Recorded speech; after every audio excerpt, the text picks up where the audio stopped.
Hello friends, welcome back. This is the third video of this channel.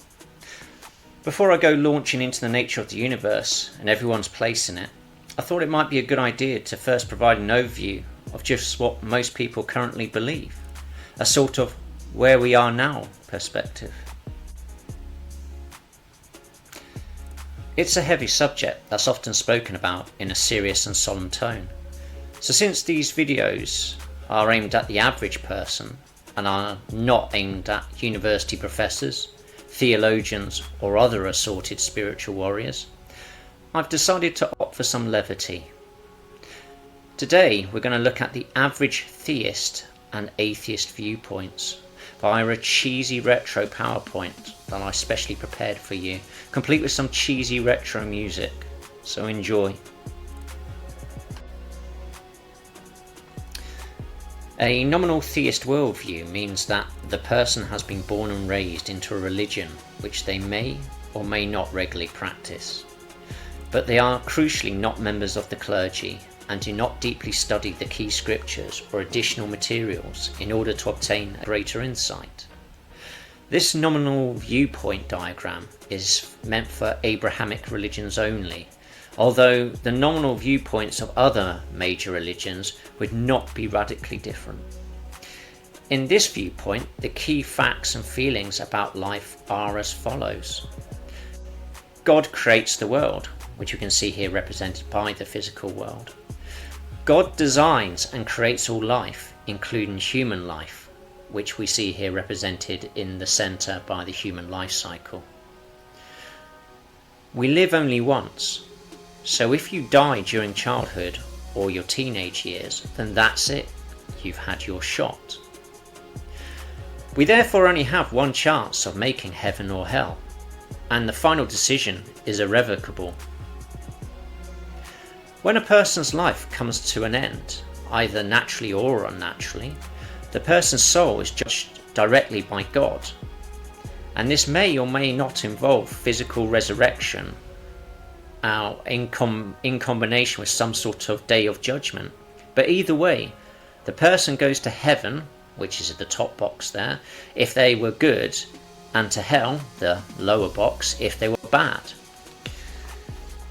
In the Christian tradition, which ironically enough is meant to focus on forgiveness, there is no room at all for any nuance in the judgment, while in Judaism and Islam, visits to Gehenna and Jahannam, the bad place, may only be temporary for some.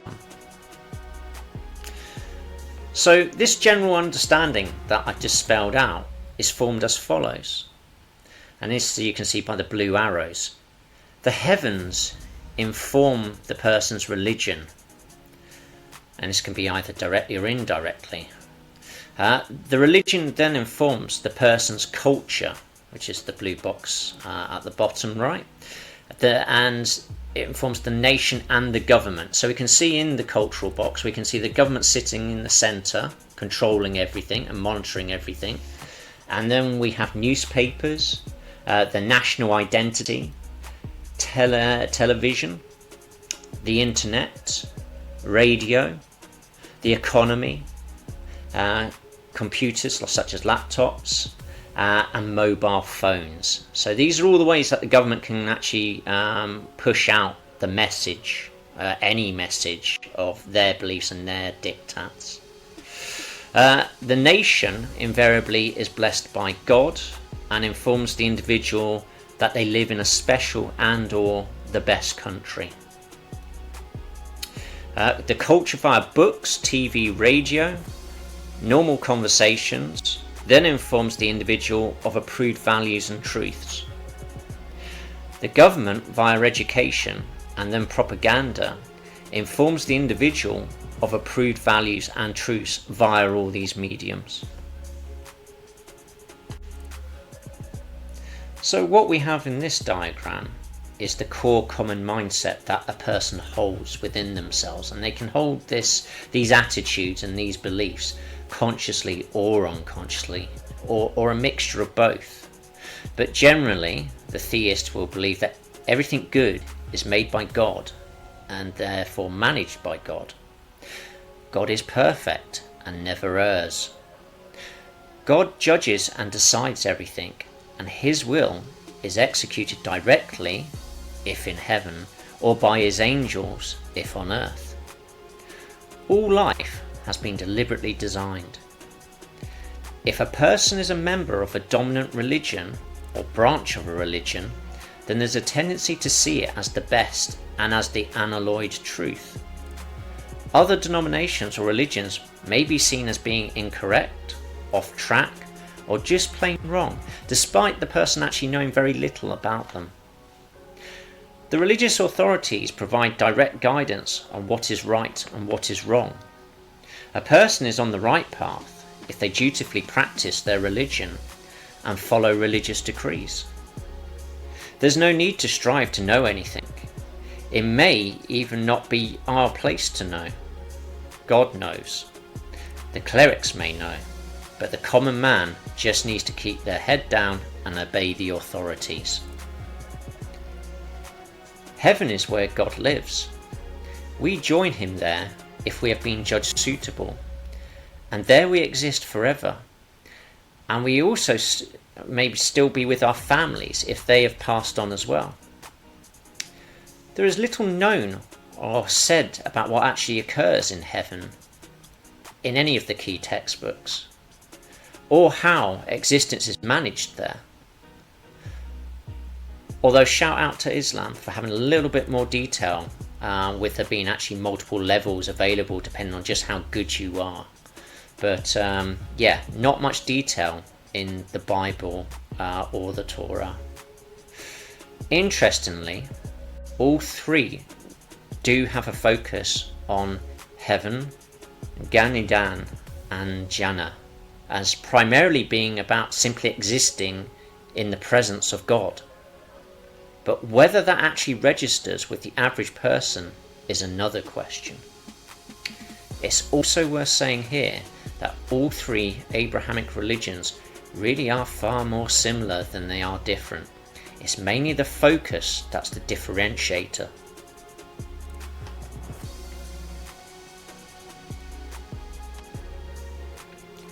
So now we're going to look at the flip side of the core common mindset, conscious or unconscious. Everything bad is done by the devil or by people under the influence of the devil.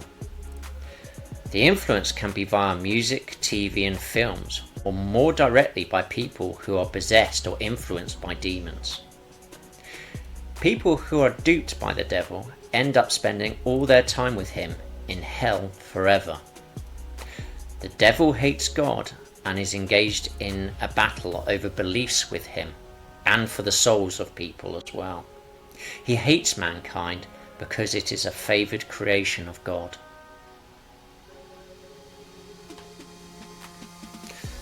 So we've just taken a broad look, a very generic look at what the average person born into one of the three Abrahamic religions may think about the world at large and what the core beliefs that float around in their heads may be. But since the mid-20th century, religion and its truths have been questioned a lot, and a lot of people have chosen not to believe or buy into the main religions, and this has resulted in an atheist worldview that actually pegs its beliefs on science rather than theologians. So we can see in this diagram that it's changed slightly. So we can see that heaven and hell are now gone, and what we have instead is a depiction of the cosmos or nature. But we still have the physical world. The physical world is still there. It's still the same physical world, and we still have humanity represented by the life cycle. That's still there. It all still happens in the same way. Still, you're born, you age, and you die. That hasn't changed any. But over on the right, we can see that religion has now been replaced by science, represented by this tree of knowledge, or a body of knowledge of all the different disciplines of science that then inform the culture or the government. And of course it's worth noting that the government will actually be informed by both its religious and its scientific institutions as to the facts and the truths about reality, and what exists and what doesn't. So in those regards, it can be dialed up or down depending on which particular country you're looking at. But let's go and now dive into what the typical atheist may think and believe about the world they inhabit. So, there is no God. There's just nature. Everything that can be seen, felt or measured, including dimensions, stars and galaxies, is nature. Mankind is the captain of its own fate. The skies, or rather space, are the limits. Although we do seem to be taking our royal time getting there.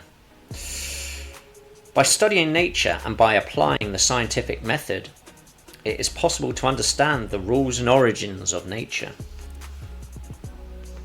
The scientific establishments and academic authorities decide what is correct and real and what is not. If it's not in a scientific textbook, or it hasn't been declared as real by the government, then something is not genuine or real. But it is possible to quantify and locate the source of everything by applying the scientific method. If you can't apply the scientific method to something, then it's not genuine and it's not real. Physical matter is the fundamental. It is the endpoint of all evolution. Everything begins by the formation of matter and ends with the destruction of that matter. Although we do know that everything is energy, even matter, and energy is never destroyed, it can only be merely transferred. There is no reason to existence. How a person behaves morally has no real relevance to anything. It's all just subjective. We live only once, and when we die, our atoms are either destroyed or recycled by nature. So what does the scientific community actually believe humanity knows? The adoption of the scientific method has led to a serious pursuit of humanity's, the Earth's and the universe's origins. This pursuit of knowledge has followed two main focuses: studying the micro, the very small, and the macro, the very large. There is significant issues with marrying up the two different perspectives. They simply do not seem to agree with each other currently. The study of quantum physics has been presented with the conundrum of the double slit experiment, in which particles are switching between behaving like individual particles and behaving like waves, depending on whether they are being observed or not. Newtonian physics states that there are only 3 spatial dimensions and 1 time dimension. This viewpoint is backed up by Einstein's relativity, so 4 dimensions in total. Geological studies of the fossil records have concluded that mankind appeared via Darwinian evolution and is approximately 300,000 years old. Geology also estimates that the Earth is about 4.5 billion years old. The pursuit of the macro has primarily been conducted via astrophysics, which has so far calculated that the universe is almost 14 billion years old. The Kepler Space Telescope indicates that the solar system, our solar system, is actually quite unlike most star systems, which the other star systems all share a general commonality with each other in terms of their composition, of what types of planets they've got and where they're configured in that system. But of all the systems studied to date, the solar system falls in less than 1% of commonality. It is believed that the universe was created by a Big Bang event, and that all galaxies are flying further away from each other, and that this flight will ultimately result in the heat death of the universe. There are serious issues concerning the amount of mass comprising the universe, the observable universe, or rather the lack of it. The current calculations do not support the observable universe, resulting in the belief that there is dark matter and dark energy that comprise most of the universe. So most of the universe is actually invisible to us. There are serious issues with the latest data that is currently coming in from the James Webb Telescope. It shows galaxies far larger and more developed than they should be, and this actually belies the 14 billion year calculation for the actual age of the universe. So now we're going to look at an overlap of beliefs. So it turns out that theists and atheists don't all necessarily disagree on everything, just on the core fundamentals of what's moving the universe. So society as a whole, pretty much everywhere, certainly in the West and Near East, and regardless of whether theist or atheist perspectives, they agree that a person exists only once. And they start out as a child, and they learn all the fundamentals about life via schooling and the education system. When a person reaches adulthood, they are quickly expected to be mature and present themselves as the finished article. And the older a person gets, the more experience they have under their belt, and the wiser they are, unless they go senile from old age. Every healthy person largely has the same capabilities and the same level of consciousness.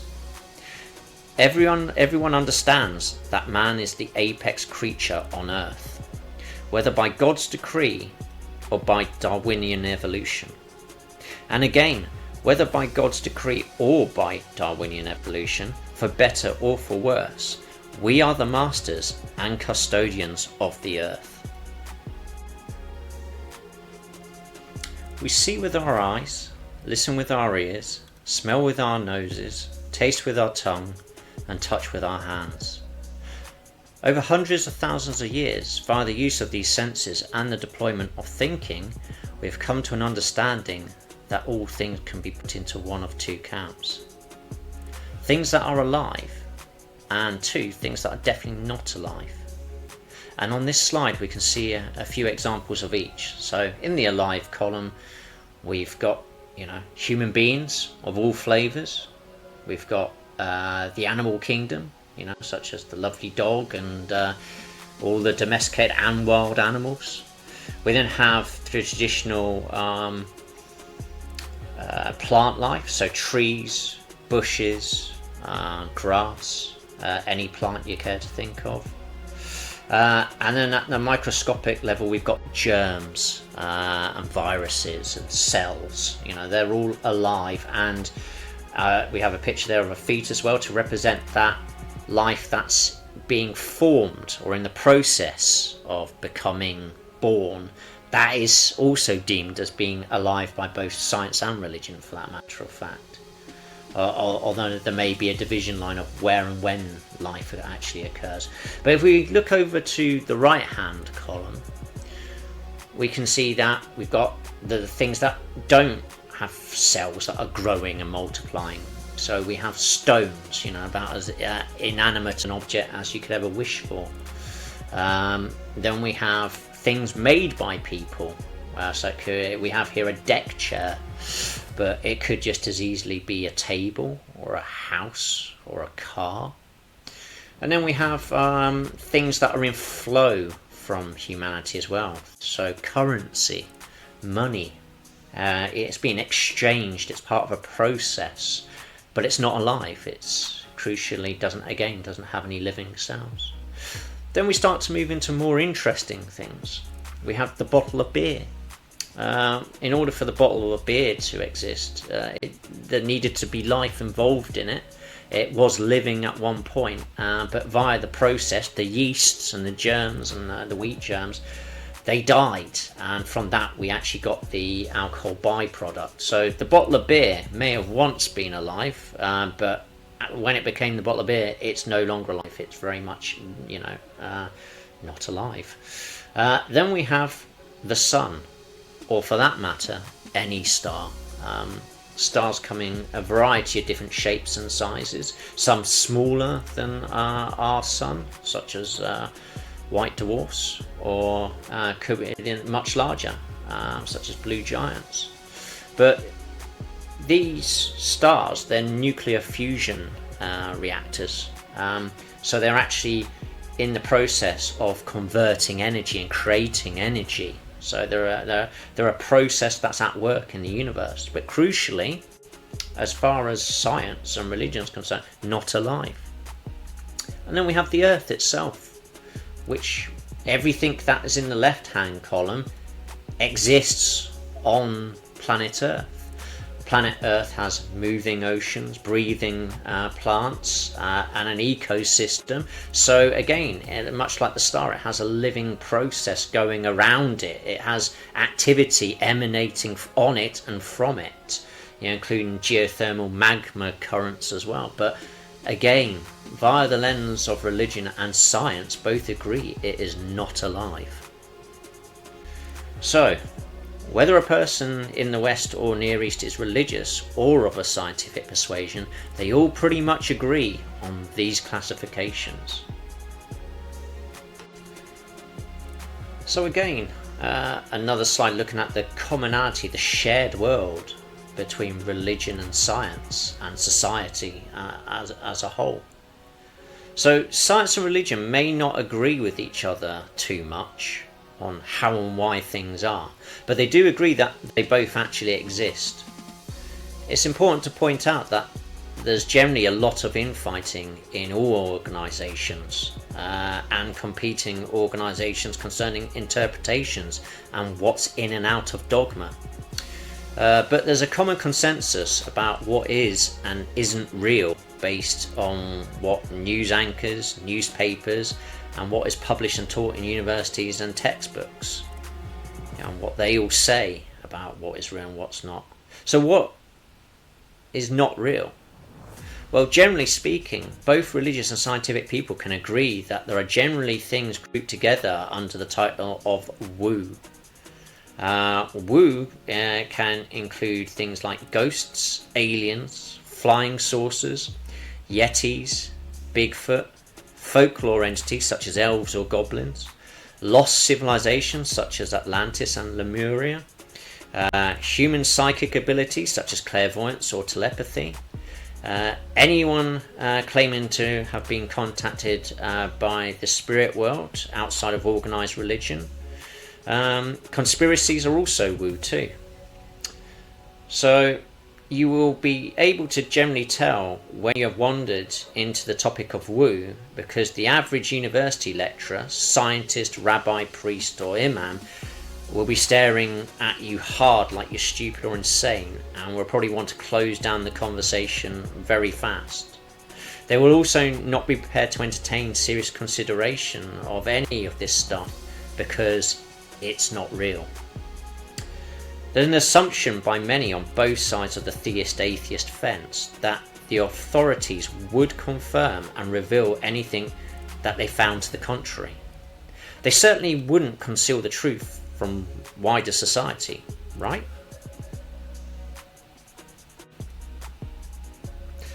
Okay, so we've now ended our tour of what theists and atheists in the West and Near East broadly believe. There's a whole load of detail and nuance that's been omitted, and that's for the sake of brevity. But the big picture and big ticket items have been covered. These are the things that people generally go about believing and holding at the back of their minds, and how it gets there. And I've obviously not presented fringe religious or scientific viewpoints, which do account for the belief of millions of people as well. The aim here was just to capture the viewpoint of the average Western and Near East citizen. I spent a lot of time over my life looking at and listening to information on both sides of the argument, and as mentioned before, I largely leaned towards the atheist point of view, as it was backed up by the scientific method. Knowing what I know now, it turns out that the theist and atheist viewpoints aren't really a million miles apart at all. They are in fact both born from the same mindsets and have therefore the same strengths and weaknesses and have made the same mistakes as each other. Fundamentally, they both involve the average person buying into ideas and concepts that they are born into and are being sold by a class of people who are saying that they know the truth and they have the facts, despite not really being able to really prove it, or perhaps haven't even bothered to look at the other side of the argument. Both viewpoints have dogmas and authorities who police them rigorously. Anyone saying anything to the contrary of the accepted dogmas is branded a crank or worse. The level of bias in both camps is often off the charts. The authorities of both viewpoints rarely if ever admit to being wrong, and will instead begrudgingly move the goalposts only if the average person starts to be convinced by another viewpoint, i.e. the facts become too hard to deny. Looking back at the facts, I now can see that both viewpoints can be seen as being about half right in what they are saying. So there is a vein of truth in it all.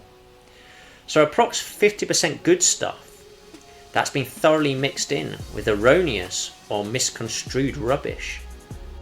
Or another way to look at it, half of everything they have ever said was wrong, and if they'd been bothered or motivated enough to be more open in their reasoning, then they could have easily arrived at the right conclusions.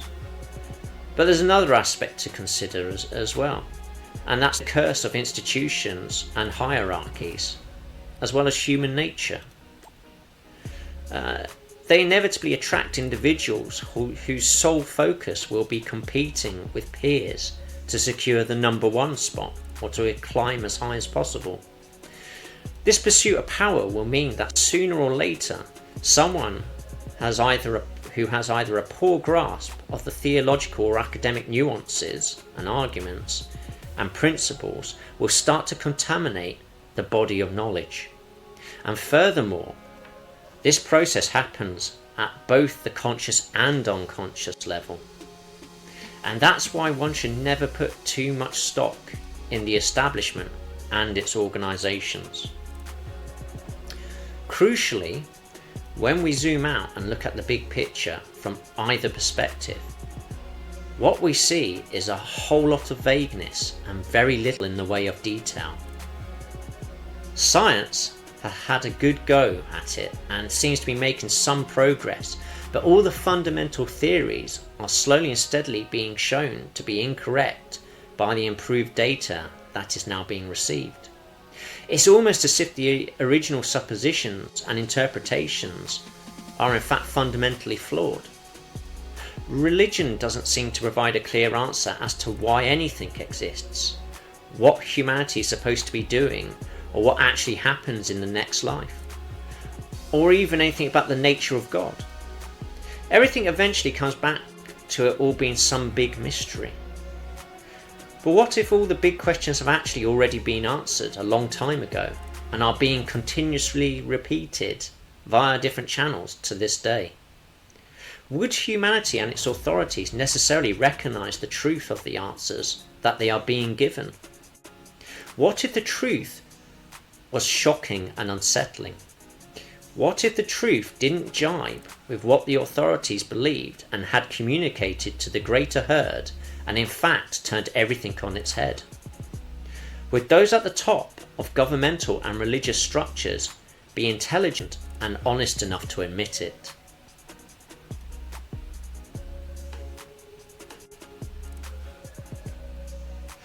So that concludes this orientation video. I hope you found it useful. I have one more video to make about the mental tools of analysis that will come in very handy for looking back at everything that's been covered in this video and in the video that I'll be making after that one, in which I will be explaining what the real picture actually looks like and what science and religion got right and what they've got wrong. Until then, goodbye.